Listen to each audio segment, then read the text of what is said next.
Well, good Saturday morning, friends. Mark Holmes here, and as always, I want to say thank you all for watching, commenting, subscribing, and being part of the Joe Boo Sports Report.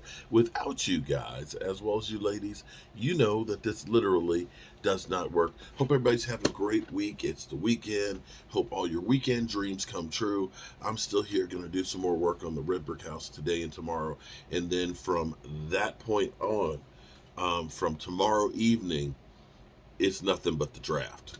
You know, when you want to do things in life, you have to take care of business. You can't just go ahead and say, I'm going to do this, I'm going to do that. You have to plan ahead, and you've got to take care of the things that are important. And getting this red brick house is very, very important to me. And in order to take that time off, then I've got to make up for the time that I'm not going to be here. So that's why I'm busting a hump right now to get as far along as I can before we focus in on the draft. And I can't wait. And let me say, shout out to my man Game Time Brian, as well as DMV and Primetime Phil, who Primetime and Game Time will be doing their live stream tonight, 7 o'clock Eastern. Make sure you tune in and stuff as we really ramp up for the draft and things. It was so blessed to have DMV and Game Time, who are knee deep in all the prospects and things with the draft. I just have not had the time to be able to really dig into all of those players. I'm going to try and do a better job this week as we get ready for the draft. Can't wait to hit the road to Kansas City, although the long range forecast has rain Thursday, Friday, Saturday, and cool temperatures. So it might be that we're in the city at a good old bar broadcasting. Yeah, but we'll see. We'll see how it all works out. We'll make a way, one way or the other. You know, one way or the other, we will make a way. But anyway, interesting thing here because everything has been kind of quiet for the Cowboys. We know that the Cowboys have signed the 5th-year option with, or have used the 5th-year option on CeeDee Lamb and are working on a long term deal for him. They're working on a long term deal for Diggs as well, who's on the last year of his deal. There is no 5th-year option for him. And I think quietly, you know, Stephen Jones. Say what you will about Stephen Jones, that he's cat boy and everything else, and that he's judicious with the money. But one thing I can say about Stephen Jones is he doesn't lie to you. He does not lie to you. You know, when he says something, you can kind of take it to the bank. And when he said that, maybe we'll wake up one morning and Dak Prescott's contract will be done, I'm actually going to take him at that word because I think it ended up being bad. It just looked bad with years of them working on Dak Prescott, of him going out there and saying that, Dak Prescott needs to take a team friendly deal. And you're sitting here seeing all these other quarterbacks that are taking these monster deals, and now, of course, Jalen Hurts at 51 million, 255 million dollars total, 175 million guaranteed, and somehow his cap number is 6.5 million the first year and 13 the second year. And you kind of say maybe they understand better how to do it than you do, because sometimes you may end up getting the same product, but you may not pay the same price, or you may not get the same terms as somebody else who understands how to maneuver the system, so to speak. You look at Jalen Hurts' contract, where his cap numbers are low, and then you look at Daniel Jones and say, how come his cap numbers? How come Daniel Jones is the first year paying more money than Jalen Hurts is the first two? You say, I guess Howie Vision is a real thing. Um, so the Cowboys are in a good spot. And you know that they're in a good spot because of what we've heard from all the draft experts out there. Here's how you know that the Cowboys are actually, you can look at it two ways. You can look at it and say, man, they need help everywhere. And that's why, of course, they're looking at guard, tackle, and wide receiver, and corner. Okay, but we're not in that case. Now it's kind of like, you'd like to get a great starting guard because you don't really have that great starting guard. We haven't had one since probably Ron Leary at left guard. But you can do some other things. If you end up drafting a great tackle, you could move Tyler Smith to guard and have him as a road grader. So that's one of those possibilities. Um, you look at it and say, well, we got Brandon Cooks, we got Michael Gallup, who should be better, and we got CeeDee Lamb, who were signed to a big contract. You may not need that wide receiver, but if a great one falls to you, you wouldn't be mad about it, because you look at Mike McCarthy when Aaron Rodgers was winning Super Bowls or Super Bowl. They had, you know, five guys that were over 500 yards in receptions because they had great wide receivers. So you could say that. I think the tight end in the first round is more of a smokescreen than anything else. I don't think that they're going to draft a tight end in the first round. But if the guy that they like, and we know something about the Cowboys, if they like you, and they will bring you. They don't care that they draft a center in the first round, like they did with Travis Frederick. You know, let the Adam Schefners be damned. This is the guy that we believe is going to be the player and the best one out there, and that's the guy we're going to take. So you've got that. I don't think they would take a defensive tackle in the first round. I wish they would consider it. When you look at what an Aaron Donald has done for the Rams, yeah, that would be a surprise. You could see him taking an edge rusher with, Demarcus Lawrence getting older and having shoulder, knee, foot issues, and being banged up. He's kind of becoming that guy that is great when he's healthy, but like Tyron Smith, you never know when he's not going to be. So the Cowboys are in a good spot right now. And so I came across this get up this morning where they're talking about the Eagles, that they have just set themselves up to be the team for the next 5 years with the Jalen Hurts contract.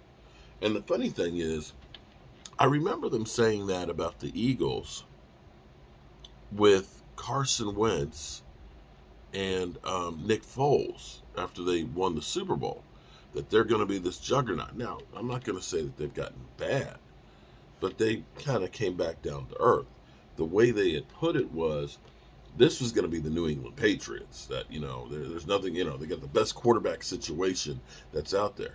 And when people start saying that this team is going to be the team, this is going to be the dynasty, that's when my spider sense perks up. And I kind of say, uh-oh, it might be the kiss of death. But let's listen in to Get Up this morning and get their take. Great ringer I have on my phone, so thank you for that, guys. So the Dallas Cowboys have made it official. They picked up the fifth-year option for CeeDee Lamb, and we know they're going to try to want to get a long-term contract done with the receiver.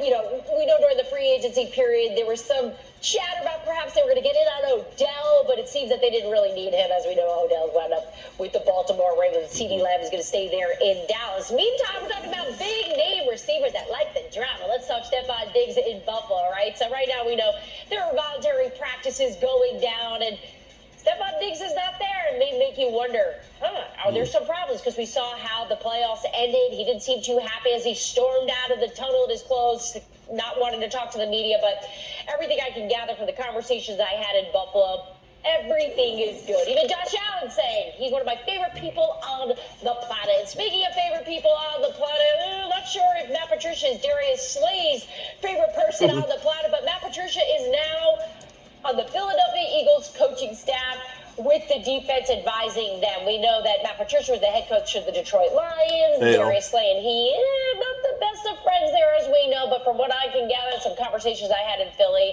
it seems no one's too concerned about how that relationship will work. But Matt Patricia, obviously, all that experience in New England, he was with them last year. He is now in Philly.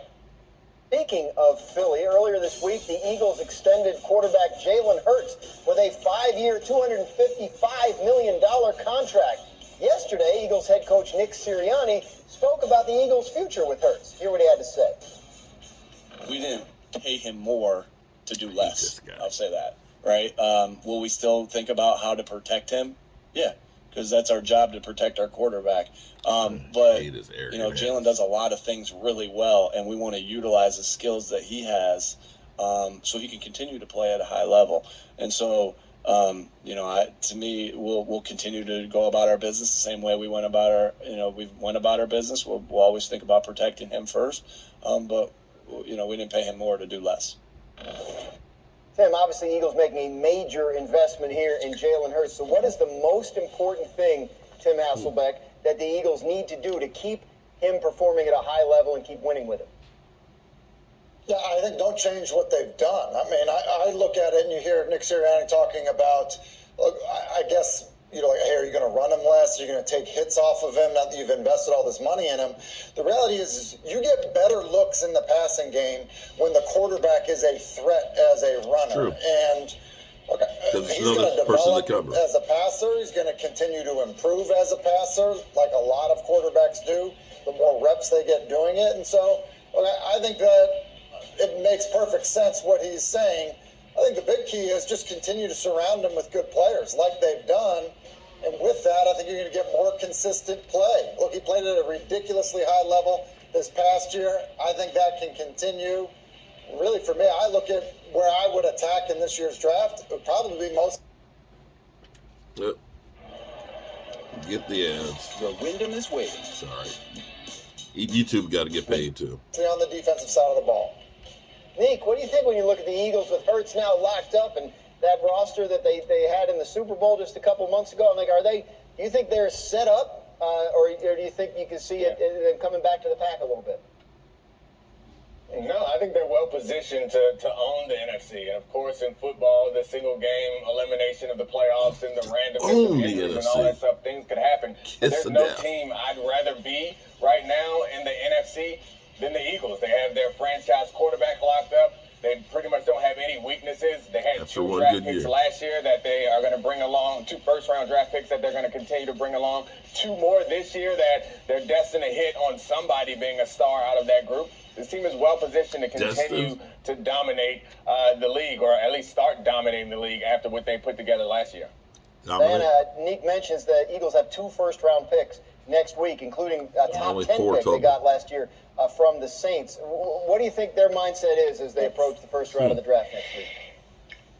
Well, first of all, let's not overlook the fact that the Eagles played in the Super Bowl last year, and they've got a top 10 pick, right? This hasn't happened since 2008, since we've seen a team play in the Super Bowl and then have a top pick. It's just like they just keep getting more and more and more. It's like, Philly, you're just going to keep building and building, which is why there's so much confidence that they're going to have another successful season. But in terms of where they want to go, if you're Howie Roseman, right, you're looking at your defensive line as the guys just painted a picture of, you have a lot of these guys getting older, right? And Howie every single year has gone on the lines, right, in the trenches. This is where the Philadelphia Eagles have been built, offensive line, defensive line. And you have to figure they are going to stick what has worked, because it truly has.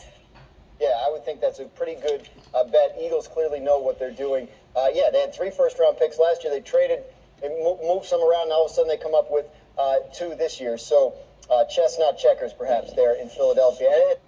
Well, so here's the take. The Eagles are the team to beat for the next 5 years.